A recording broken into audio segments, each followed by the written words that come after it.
Hello, નમસ્કાર વિદ્યાર્થી મિત્રો. પ્રકરણ 2માં આગળ થિયરી જે લઈએ તો આજની થિયરીમાં એક બોહર પરમાણુનો નમૂનો છે એ 3 કે 4 માર્ક્સ માટેનો એક અગત્યનો પ્રશ્ન છે. બીજા અમુક સૂત્ર આવશે જે દાખલા માટે ઉપયોગી બનશે. એની વધારે તમારે તૈયારી કરવાની રહેશે. બાકી ખાલી સમજવાનું કે વાંચવાનું રહેશે. હવે એક પ્રશ્ન લઉં કે ઉત્સર્જન અને અવશોષણ વર્ણપટ એટલે શું? તો કે વિદ્યુત ચુંબકીય વિકિરણ છે એ જ્યારે કોઈ પણ દ્રવ્યની સપાટી ઉપર આપાત થાય ત્યારે એના પરમાણુઓ છે કે અણુઓ છે કે ઇલેક્ટ્રોન છે એ વિદ્યુત ચુંબકીય વિકિરણમાંથી ઉર્જા મેળવી અને નીચું શક્તિ સ્તર હતું એમાંથી ઉપલા શક્તિ સ્તરમાં જાય. તો એ દરમિયાન ઉર્જાનું એણે શોષણ કરેલું હશે, જે અલગ અલગ તરંગ લંબાઈ સ્વરૂપે હશે, વિકિરણ સ્વરૂપે હશે. એ વખતે જે વર્ણપટ મળે ને એને અવશોષણ વર્ણપટ કહેવાય. હવે પરમાણુ અણુ કે આયન છે કે ઇલેક્ટ્રોન છે એ કાયમી ઊંચી અવસ્થામાં ના રહે. અમુક સમય પછી પાછો એ ભૂમિ અવસ્થામાં એટલે કે નીચા શક્તિ સ્તર એટલે કે સ્થાયી અવસ્થામાં પાછો ફરશે. એ દરમિયાન ઉર્જા છે એનું ઉત્સર્જન થાય, એનો મતલબ કે પાછી ફેંકાય છે. તો એ વખતે જે વર્ણપટ મળશે ને એને ઉત્સર્જન અથવા ઉત્સર્જન વર્ણપટ કહેશું. સોરી, તો અહીંયા જે સમજૂતી આપેલી છે એની હું વાત કરું કે વિદ્યુત ચુંબકીય વિકિરણ છે જ્યારે દ્રવ્યની સપાટી ઉપર આપાત થાય ત્યારે એમની સાથે પારસ્પરિક ક્રિયા કરે. એટલે આ વસ્તુની કહેવા માગે છે. E1 નીચું શક્તિ સ્તર છે, E2 ઊંચું શક્તિ સ્તર છે. તો બે વચ્ચેનો શક્તિનો ડિફરન્સ લેવા માટે E2 માઇનસ E1. પહેલાં તો E1માં એમાંથી આવ્યો E2માં એટલે E2 માઇનસ E1. તો અવશોષણમાં શોષાયેલી અવશોષણ થયું કહેવાય. ઉર્જા છે એ કિંમત પોઝિટિવ આવશે.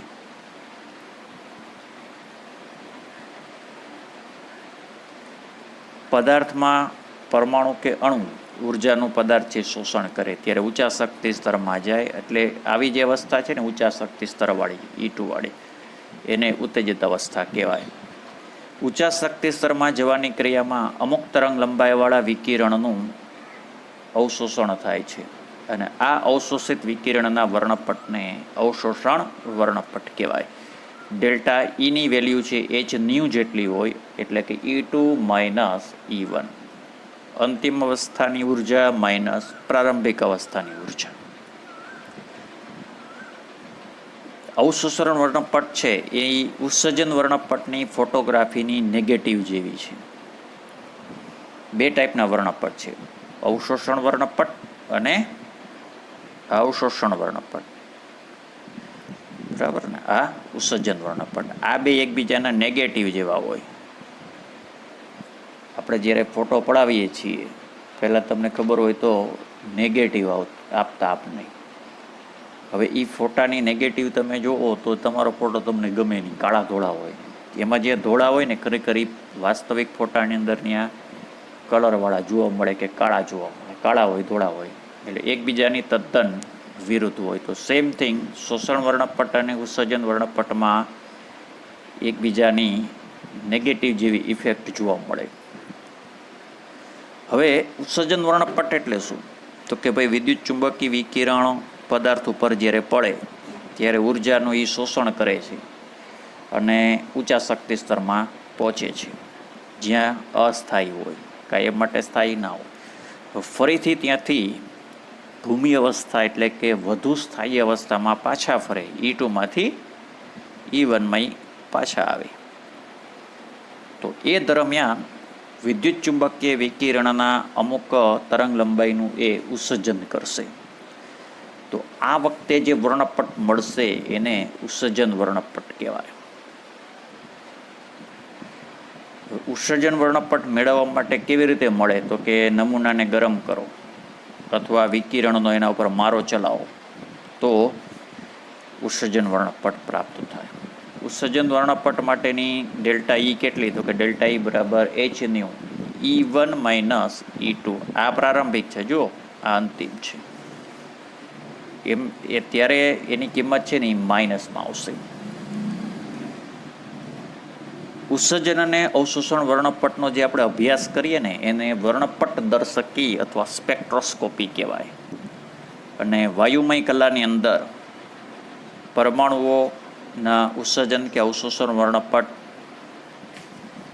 રજૂ કરી શકાતા નથી. જો કે એની કંઈ જરૂર નથી. એટલે આ શોષણ અને ઉત્સર્જન વર્ણપટની વાત મેં કરી. હજી એકવાર રિપીટ કરું. અવશોષણ વર્ણપટ ક્યારે મળે? જ્યારે કોઈ પણ પદાર્થ ઉપર, દ્રવ્યો ઉપર વિદ્યુત ચુંબકીય વિકિરણ આપાત થાય ત્યારે તે ચોક્કસ તરંગ લંબાઈવાળા વિકિરણનું શોષણ કરી ભૂમિ અવસ્થામાંથી ઉત્તેજિત અવસ્થામાં આવે, E1માંથી E2માં આવે. એ દરમિયાન જે વર્ણપટ પ્રાપ્ત થશે એ અવશોષણ વર્ણપટ. હવે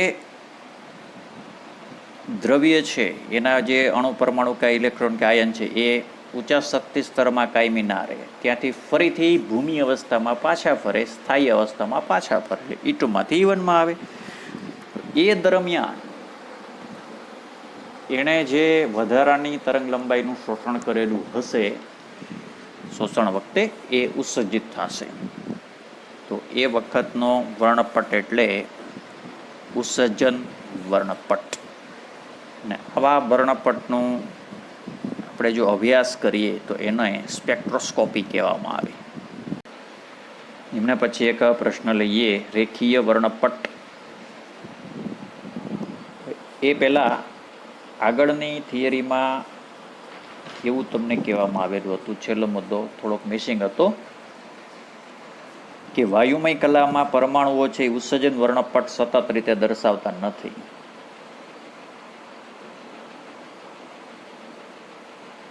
વાયુમય કલાની અંદર પરમાણુઓ વર્ણપટ દર્શાવતા નથી. ખરેખર એવું નથી. વાયુમય કલામાં પરમાણુઓના જે ઉત્સર્જન વર્ણપટ છે એ લાલથી જાંબલી રંગની તરંગ લંબાઈનો ફેલાવો છે ને એ કન્ટિન્યુઅસ રહેતા નથી. અમુક અમુક જગ્યાએ વિકિરણ છે એ વધારે પ્રમાણમાં શોષાયવાને કારણે કાળા ધબ્બાઓ જોવા મળે, કાળા અવકાશ જોવા મળે, એટલે કન્ટિન્યુઅસ વર્ણપટ મળે છે. કન્ટિન્યુઅસ વર્ણપટ રજૂ ના કરી શકે, એટલે આવા જે વર્ણપટ મળે એને રેખીય વર્ણપટ કહેવાય. બીજું કે દ્રશ્યમાન વર્ણપટમાં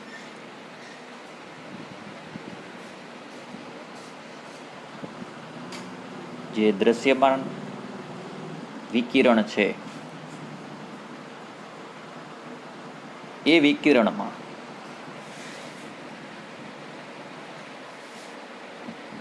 જાનીવાલી પીનારા છે ને, જાંબલી, નીલો, વાદળી, જે મેઘધનુષ્ય રચાય છે. જાંબલી રંગની લેમડા છે ને એ સૌથી નાની છે. લાલ રંગની લેમડા છે એ સૌથી મોટી છે. હવે આવા પ્રકાશને જો તમે પ્રિઝમમાંથી પસાર કરો તો જેની તરંગ લંબાઈ નાની હોય ને એનું વળાંક વધારે થાય. એટલે જાંબલી રંગ છે એ વધારે વળાંક આપશે, લાલ રંગ છે એ ઓછો વળાંક આપશે. એટલે આવી થોડીક અગાઉ મેં ચર્ચા કરવી પડશે.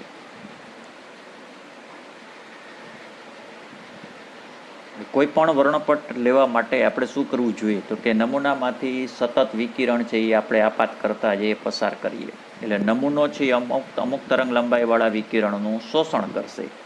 હવે આ શોષણ કરેલા વિકિરણમાંથી અમુક તરંગ લંબાઈ છે એ ગુમ થઈ જશે.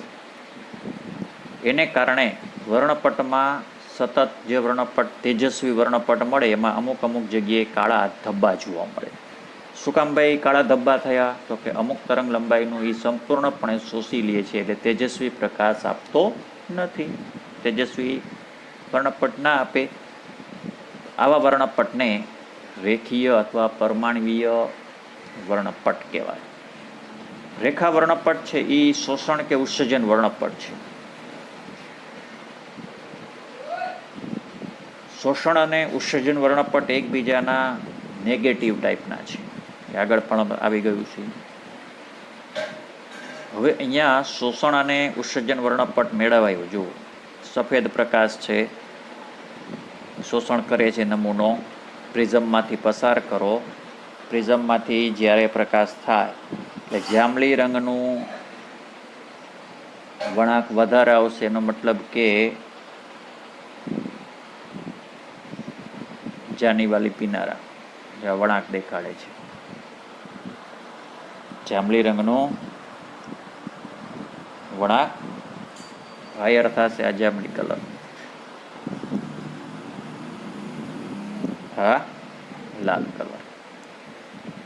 ફિલ્મ અથવા સંસૂચક છે એટલે જે નેગેટિવ આપણે રાખીએ ને એના ઉપર જ્યારે એ પ્રકાશ પડશે એટલે વધતી તરંગ લંબાઈ આ બાજુ જાય છે. આ અવશોષણ વર્ણપટ છે. વચ્ચે ક્યાંક મિસિંગ થાય છે, ધબ્બા જોવા મળે. આ રેખા વર્ણપટ કહેવાય. ઉત્તેજિત નમૂનો હોય, અગાઉથી એણે ઉર્જાનું શોષણ કરી જ લીધું છે અને જો એમાંથી તમે પ્રિઝમમાંથી પ્રકાશને આપાત કરી પાસ કરાવો તો આના કરતાં તદ્દન વિરુદ્ધ જોવા મળે. અહીંયા જે ઘાટો લાઇટ જોવા મળે ને ત્યાં એ તેજસ્વી જોવા મળશે, પ્રકાશ જોવા મળશે. કાળા થાય ધોળા થશે, ધોળા થાય કાળા થાય છે. ઉપયોગ ક્યાં થાય તો કે રેખા વર્ણપટ છે એ ઇલેક્ટ્રોનિક રચનામાં ખાસ તો ઉપયોગી છે. રેખાઓનો ઉપયોગ કરી અજ્ઞાત પરમાણુને ઓળખી શકાય છે. ખાસ કરીને રૂબિડિયમ છે, સીઝિયમ છે, થેલિયમ છે, ઇન્ડિયમ છે, IN છે ઇન્ડિયમ, ગેલિયમ છે, સ્કેન્ડિયમની ઓળખ છે એ ખનિજની સ્પેક્ટ્રોસ્કોપીના વર્ણપટોને આધારે થઈ શકી છે. આ એનો મેઇન ઉપયોગ થયો. હાઇડ્રોજન વર્ણપટ એટલે શું, તેની લાક્ષણિકતા આપો. જ્યારે વિદ્યુત વિભાર નળીમાંથી હાઇડ્રોજન પસાર કરીએ, હાઇડ્રોજન વિદ્યુત વિભાર નળીમાં ભરી દઈએ અને એમાંથી જો પ્રકાશ આપાત કરીએ, વિકિરણ આપાત કરીએ તો વિકિરણની જે એનર્જી છે એનું શોષી લેશે. હાઇડ્રોજન પરમાણુ છે એ ભૂમિ અવસ્થામાંથી ક્યાં આવશે, ઉત્તેજિત અવસ્થામાં આવશે. ત્યારબાદ ફરીથી ભૂમિ અવસ્થામાં પાછો ફરશે. આ શોષણ, આ ઉત્સર્જન. તો એ વખતે એક વર્ણપટ ક્લિયર થશે કે રચાશે, એને હાઇડ્રોજન વર્ણપટ કહેવાય. હાઇડ્રોજન વર્ણપટનો ઉત્સર્જન વર્ણપટ છે એ રેખીય અને અસતત વર્ણપટ છે. શું કામ? આગળ કીધું એમ વાયુમય કલામાં જ્યારે વર્ણપટ લેવામાં આવે ત્યારે સતત ના મળે, કારણ કે અમુક તરંગ લંબાઈવાળા વિકિરણનું એ સંપૂર્ણપણે શોષણ કરી નાખશે. એને કારણે વચ્ચે કાળા ધબ્બાઓ જોવા મળે. આ ઉપરાંત વર્ણપટમાં રેખાઓ જોવા મળે છે, લાઇનિંગ જોવા મળે છે. તો આ રેખાઓને તેમના શોધકના નામ ઉપરથી અથવા વૈજ્ઞાનિકના નામને આધારે આવી સિરીઝ અથવા શ્રેણી બનાવવામાં આવી હતી, જેની વધારે ચર્ચા આના પછીના પ્રશ્નમાં લઈએ. એના પછીનો એક પ્રશ્ન લઈએ, હાઇડ્રોજન વર્ણપટ. સ્વીડનનો એક વૈજ્ઞાનિક છે રીડબર્ગ. એણે હાઇડ્રોજનના વર્ણપટની સ્પેક્ટ્રોસ્કોપીનો અભ્યાસ કરેલો હતો. તો હાઇડ્રોજનના વર્ણપટમાં જુદી જુદી રેખાઓની શ્રેણી તૈયાર થાય છે કે પ્રાપ્ત થાય છે. આ રેખાઓની શ્રેણી માટે તરંગ સંખ્યા મેળવવાનું એક સૂત્ર રજૂ કરેલું, ન્યુ બાર બરાબર અથવા વી બાર 109,677 કૌંસમાં 1/n1² માઇનસ 1/n2². n1 પ્રારંભિક ઉર્જાનું લેવલ 1, 2, 3. n2 n1 કરતાં એક વધારાનું, એટલે 2, 3, 4 ત્યાંથી ચાલુ થાય. હાઇડ્રોજન માટે આ વેલ્યુની કિંમત મૂકો તો એટલી મળશે. RH છે રીડબર્ગ અચળાંક છે. RH રીડબર્ગ અચળાંક છે. હવે હાઇડ્રોજન વર્ણપટની અંદર જે 5 સિરીઝ મળે છે, લાઇમેન, બામર, પાસ્ચન, બ્રેકેટ અને ફુંડ. દરેક માટે પહેલા શક્તિ સ્તર ક્યાંથી ચાલુ થાય? લાઇમેન માટે 1, બામર માટે 2, પાસ્ચન માટે 3, બ્રેકેટ માટે 4, ફુંડ માટે 5. અંતિમ શક્તિ સ્તર, ધારો કે પહેલું શક્તિ સ્તર 1 થી ચાલુ થયું હોય તો બીજું શક્તિ સ્તર 2 આવે. પહેલું શક્તિ સ્તર જ માની લો કે 2 થી ચાલુ થાય તો અંતિમ 2 પછીનું 3. એટલે લાઇમેન માટે જો n બરાબર 1 હતું તો n2 2 થી ચાલુ થાય, 2, 3 પછી 4, એ આગળ કન્ટિન્યુ આવ્યા રાખે. બામર માટે 2 હતું તો n2 ની કિંમત 3 થી સ્ટાર્ટ થાય, 3, 4, 5 એ રીતે બધામાં લાગુ પડે. 5 હતું તો 6, 7, 8. હવે આ બધી સિરીઝ છે એ આપણને વર્ણપટના કયા એરિયામાં જોવા મળે? તો લાઇમેન સિરીઝ છે ને એ પારજાંબલી એટલે યુવી વર્ણપટમાં એરિયામાં જોવા મળે, એના તરંગો એ ટાઈપના વિકિરણમાં. બામર છે એ વિઝિબલમાં જોવા મળે, દ્રશ્યમાન. જ્યારે બાકીની 3 છે ને એ પારરક્ત એટલે કે આયારમાં જોવા મળે. પેલું યુવી, બીજું વિઝિબલ, બાકીની પારરક્ત. બધા જ તત્વોમાં હાઇડ્રોજન પરમાણુનો રેખા વર્ણપટ છે ને એ સૌથી સહેલામાં સહેલો છે, ઇઝી છે. જ્યારે હાઇડ્રોજન સિવાયના અમુક જે બીજા તત્વો લઈએ તો એનો વર્ણપટમાં થોડીક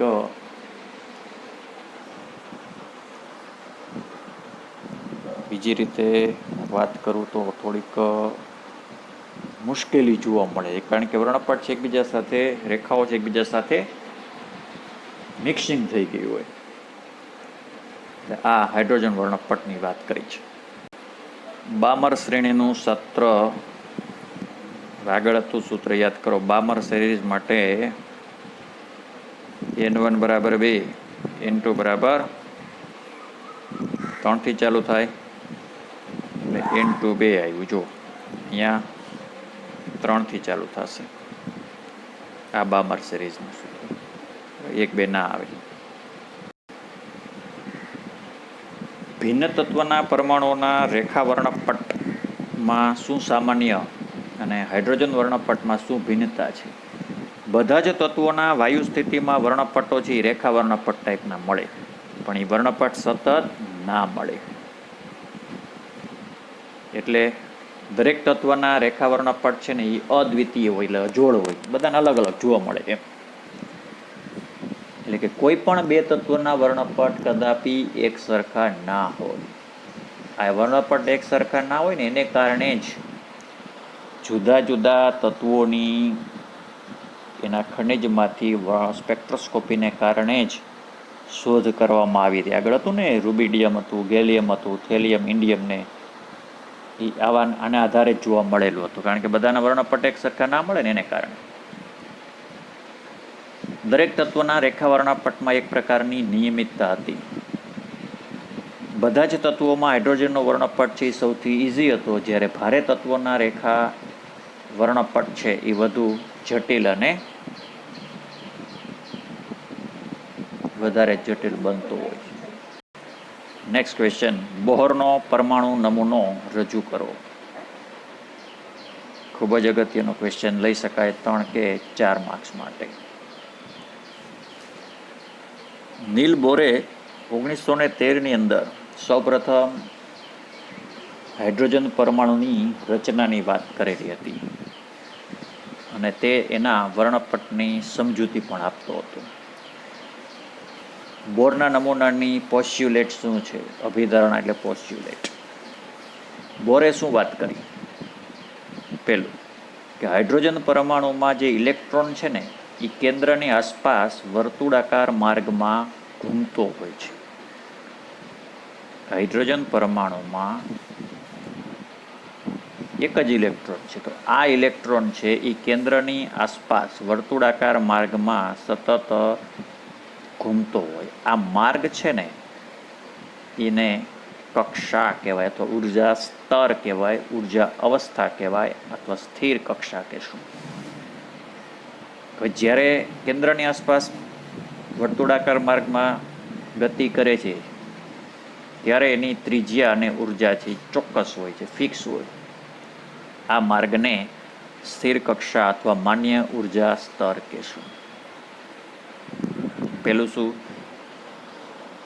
હાઇડ્રોજન પરમાણુમાં ઇલેક્ટ્રોન છે એ કેન્દ્રની આસપાસ ચોક્કસ ત્રિજ્યા અને ચોક્કસ ઉર્જા સાથે સતત પરિભ્રમણ કરતો હોય.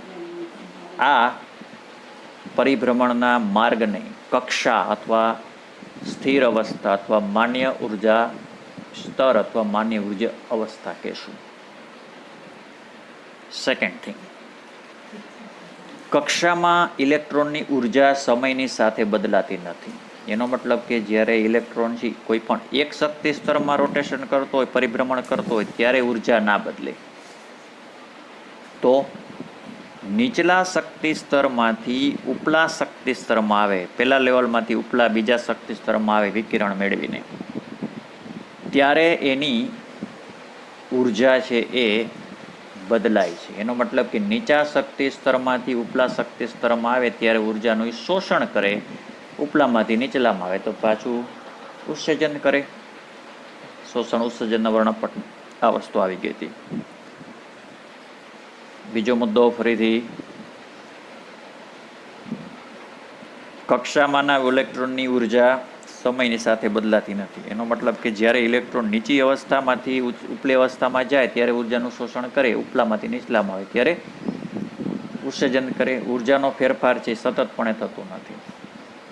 હવે એક અવસ્થામાંથી બીજી અવસ્થામાં જ્યારે ઇલેક્ટ્રોન દાખલ થાય છે ત્યારે કેટલી ઉર્જાનું શોષણ કરશે કે ઉત્સર્જન કરશે એનું મૂલ્ય ત્રીજા મુદ્દામાં જોવા મળે. તો કે ભાઈ બે સ્થિર અવસ્થાઓ કે જેમની ઉર્જાનો ફેરફાર જો ડેલ્ટા ઈ હોય અને ઇલેક્ટ્રોન એમાં સંક્રાંતિ પામે એટલે એકમાંથી બીજામાં જાય ત્યારે શોષિત કે ઉત્સર્જિત વિકિરણની આવૃત્તિના આધારે ઉર્જા ફેરફાર ડેલ્ટા ઈ બરાબર એચ ન્યુ જેટલો હોય, જ્યાં ડેલ્ટા ઈ શું છે? E2 minus E1. તો આવૃત્તિ કેટલી થાય? તો કે ડેલ્ટા ઈ છેદમાં પ્લાન્ક અચળાંક જેટલી થાય. આ ત્રીજો મુદ્દો. ફરીથી પેલો મુદ્દો શું કે હાઇડ્રોજનના પરમાણુમાં એક જ ઇલેક્ટ્રોન છે એ કેન્દ્રની આસપાસ ચોક્કસ વર્તુળાકાર પથમાં ગતિ કરતો હોય. આ માર્ગને કક્ષા કહેશું, સ્થિર કક્ષા, માન્ય કક્ષા. સેકન્ડ થિંગ, કક્ષામાં જ્યારે કોઈ પણ કક્ષામાં ઇલેક્ટ્રોન ગતિ કરતો હોય ત્યારે એની ઉર્જા છે એ ચેન્જ ના થાય. એક કક્ષામાંથી બીજી અવસ્થામાં ઉર્જા ઇલેક્ટ્રોન છે એ પરિભ્રમણ કરશે ત્યારે શોષણ કે ઉત્સર્જન થાય છે ઉર્જાનું. ત્રીજું કે ભાઈ શોષણ અને ઉત્સર્જન થાય છે તો કેટલી ઉર્જાનું શોષણ કે ઉત્સર્જન થાય એના માટે ડેલ્ટા ઈ આવે. ડેલ્ટા ઈ બરાબર એચ ન્યુ. એના ઉપરથી આવૃત્તિ બરાબર delta E divide by Planck અચળાંક, જ્યાં ડેલ્ટા ઈ બરાબર શું છે? E2 minus E1. E1 નીચલી ઉર્જાનું લેવલ, E2 ઉપરની ઉર્જાનું લેવલ થાય. એમના પછી 4 નંબરની વાત કરીએ કે આપેલ સ્થિર કક્ષામાં ઇલેક્ટ્રોનનું કોણીય વેગમાન કેટલું હોય? તો કે ઇલેક્ટ્રોનનું કોણીય વેગમાન mvr જેટલું જોવા મળે. mvr જેટલું થાય છે. NH/2π ના પૂર્ણાંક ગુણાંકમાં હોય. કોણીય વેગમાન કેટલું હોય? કોણીય ગતિ કરે છે ને ઇલેક્ટ્રોન જો કોણીય ગતિ કરે છે, એટલે કોણીય વેગમાન કેટલું, તો કે mv/r જેટલું. m છે ઇલેક્ટ્રોનનું દળ છે, v છે એ વેલોસિટી છે, r છે એની કક્ષાની ત્રિજ્યા છે, તો કે કેટલી, તો કે nh/2π જેટલું હોય. એટલે h/2π ના પૂર્ણાંક ગુણાંકમાં હોય. n બરાબર 1, 2, 3 એવું આવી શકે. તો આવી માન્ય કક્ષામાં ઇલેક્ટ્રોન છે એ ફરી શકશે, જેને માન્ય કક્ષા કહેશું. બોર નમૂના વિશે, હાઇડ્રોજનના પરમાણુમાં બોર નમૂના વિશે થોડીક બીજી માહિતી આપીએ. મુખ્ય ક્વોન્ટમમાં ઇલેક્ટ્રોનની જે સ્થિર કક્ષા હતી 1, 2, 3, 4, 5 એ મુખ્ય ક્વોન્ટમાર્કથી દર્શાવાય. સ્થિર કક્ષાની ત્રિજ્યા કેટલી હોય, Rn બરાબર n² A0. A0 છે 52.9 પાઇકોમીટર જેટલું. પ્રથમ શક્તિ સ્તરની n બરાબર 1 લેવામાં આવે તો બોરની ત્રિજ્યા એને કહેવાય 52.9 pm જેટલી મળે. જેમ એનનું મૂલ્ય વધે એમ આરનું મૂલ્ય વધે છે. એનો મતલબ કે ત્રિજ્યાનું મૂલ્ય વધે એટલે કેન્દ્રથી ઇલેક્ટ્રોન વધારે દૂર જાય. બરાબર.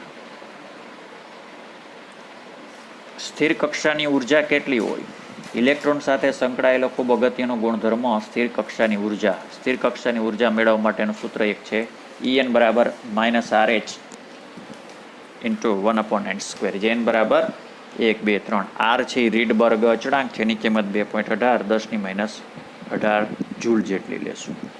સૌથી નીચલામાં નીચલી ધરા અવસ્થા, ભૂમિ અવસ્થા n બરાબર 1 હોય ત્યારે ઉર્જાની કિંમત અહીંયા મૂકો તો 2.18 10⁻−18 જેટલી જૂલ જેટલી મળે.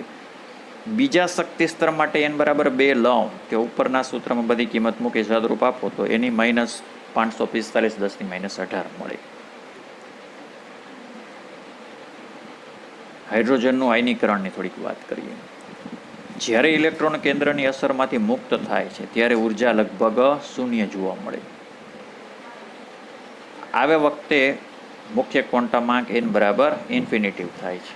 પહેલાં ટૂંકમાં શક્તિ સ્તરમાંથી મુક્ત થઈ ગયો છે એટલે કેટલામાં શક્તિ સ્તરમાં જે ખબર નથી, n બરાબર ઇન્ફિનિટિવ થાય છે. હવે આગળ થોડીક આપણે બામર સિરીઝ ને પાસ્ચન સિરીઝની વાત હતી ને એની જો અહીં તમને બતાવવાનો પ્રયત્ન કરેલો છે કે કેવી રીતે સિરીઝ મળશે. જો આપેલું શક્તિ સ્તર આ લાઇમેન સિરીઝ, પછી n બરાબર 2 માટે બામર સિરીઝ મળે, પછી પાસ્ચન બ્રેકેટ ને એ બરાબર પાર રક્ત એરિયાની અંદર જુદી જુદી આવી સિરીઝ આમ દોરીને બતાવી છે. આવા વર્ણપટ મળશે.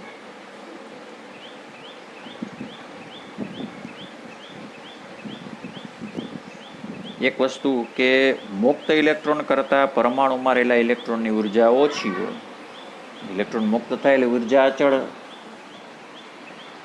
મુક્ત ઇલેક્ટ્રોન છે એની ઉર્જા પરમાણુમાં ઇલેક્ટ્રોન કરતાં, ફરીથી મુક્ત ઇલેક્ટ્રોન કરતાં પરમાણુમાં જે રહેલા ઇલેક્ટ્રોનની એનર્જી ઓછી હોય છે, મુક્તની વધારે હોય.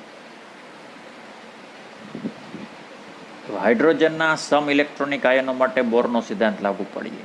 હાઇડ્રોજનમાં એક ઇલેક્ટ્રોન છે, તો એક ઇલેક્ટ્રોન ધરાવતી સ્પીસીસ છે He+, Li+2, Be+3 બધામાં એક ઇલેક્ટ્રોન છે. એના માટે ઉર્જા મેળવવાનું સૂત્ર આ લાગુ પડશે એક ઇલેક્ટ્રોન ધરાવતી સ્પીસીસ માટે.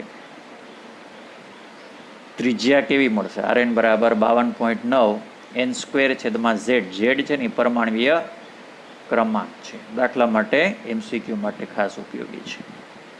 એ વધારે કંઈ પાકું કરવાનું રહેતું નથી.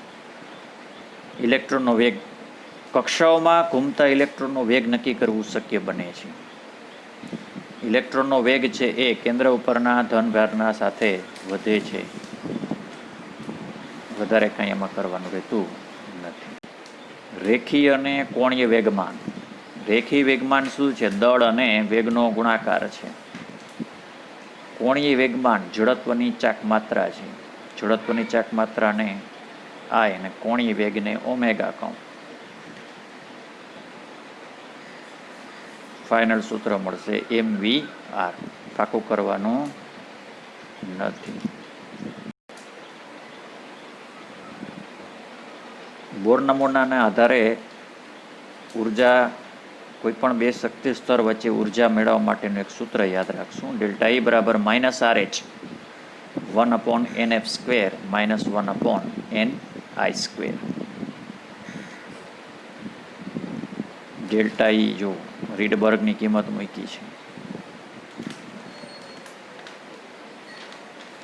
આવૃત્તિનું સૂત્ર છે. જો એક આવૃત્તિ ન્યુ બરાબર 3.29 10^15 1/NI² -1/NF².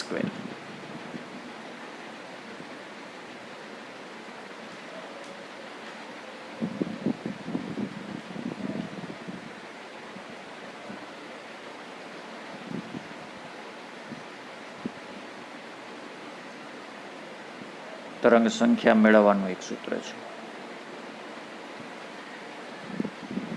માત્ર સૂત્ર સમજ માટે. હાઇડ્રોજન પરમાણુમાં n બરાબર 5 થી n બરાબર 2 સંક્રાંતિ દરમિયાન ઉત્સર્જિત થતા ફોટોનની આવૃત્તિ અને તરંગ લંબાઈ શોધો. દાખલો છે. હિન્ટ આપી દઉં. NY બરાબર 5, પેલું NF 2. હવે ડેલ્ટા ઈની ગણતરી માટેનું સૂત્ર આગળ આવી ગયું છે. 2.18 × 10⁻18 જૂલ 1/NI² -1/NF². બધી કિંમત મૂકી કન્ટિન્યુઅસ ધીમે ધીમે સાદુરૂપ આપતા જાવ એટલે એ જે વેલ્યુ આવશે એ ડેલ્ટા ઈની આવશે. હવે મિત્રો અહીંયા જો માઇનસ આવે જવાબ, ઋણ આવે છે. શું કામ? ઇલેક્ટ્રોનનું ઉત્સર્જન છે જો 5માંથી 2માં થાય છે ને, એટલે ઉપલામાંથી નીચલા લેવલમાં આવે ઉત્સર્જન થાય છે એટલે ઋણ આવે. 2માંથી 5 કીધું હોત ને તો પ્લસ આવત. આવૃત્તિનું સૂત્ર હતું ન્યુ બરાબર delta E by H. Delta ઈની વેલ્યુ વી હેવ ટુ મૂકી દેશું. એ તો પ્લસ જ મૂકવાનું, ત્યાં પછી માઇનસ નથી મૂકવાનું. આવૃત્તિ માઇનસમાં ના થાય એટલે એવી રીતે. ક્લિયર? એ જે કિંમત આવશે એ હર્ટ્ઝ અથવા સેકન્ડ ઇન્વર્સ. લાસ્ટમાં તરંગ લંબાઈ મેળવવા માટેનું સૂત્ર લેમડા બરાબર આગળ આવી ગયું છે એમ c/ન્યુ. સીની કિંમત પ્રકાશનો વેગ છે. આવૃત્તિ મળી ગઈ છે એટલે ફાઇનલ આવશે, જવાબ આવશે મીટરમાં આવે. નેનોમીટરમાં લાવવા માટે 10⁹ થી ગુણી દેશું એટલે 434.21 નેનોમીટર જવાબ આવે. હિલિયમની પ્રથમ કક્ષાની સાથે સંકળાયેલી ઉર્જા સૂત્ર આવી ગયું. En બરાબર -2.18 10⁻18 Z²/n². n બરાબર 1 પ્રથમ કક્ષા કીધી ને એટલે હિલિયમ માટે Z બરાબર 2 કિંમત મૂકવાની, સદરૂપ આપો. કક્ષાની ત્રિજ્યાનું સૂત્ર હતું 0.0529. આ નેનોમીટરમાં છે. આ જે સૂત્ર આપેલું છે એ નેનોમીટરમાં છે.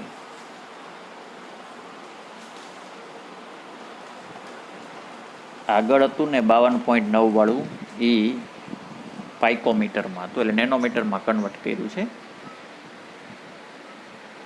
બાકી બધી કિંમત મૂકીને સાદુરૂપ આપવાનું. જો 1 પાઇકોમીટર બરાબર નેનોમીટર અહીં આપ્યું છે 10⁻³ નેનોમીટર થાય.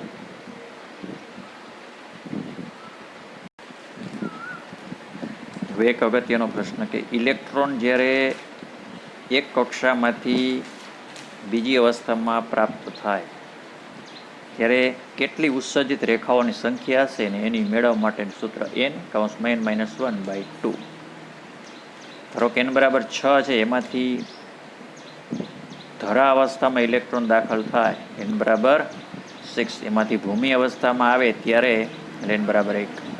કેટલી રેખાઓ મહત્તમ મળે? તો અહીંયા n બરાબર 6 મૂકીને સાદુરૂપ આપણે 15 રેખા મળે. કઈ કઈ મળે એની વાત કરી છે.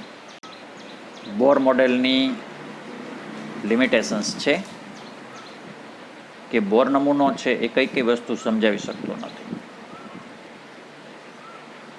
બોર નમૂનો છે એ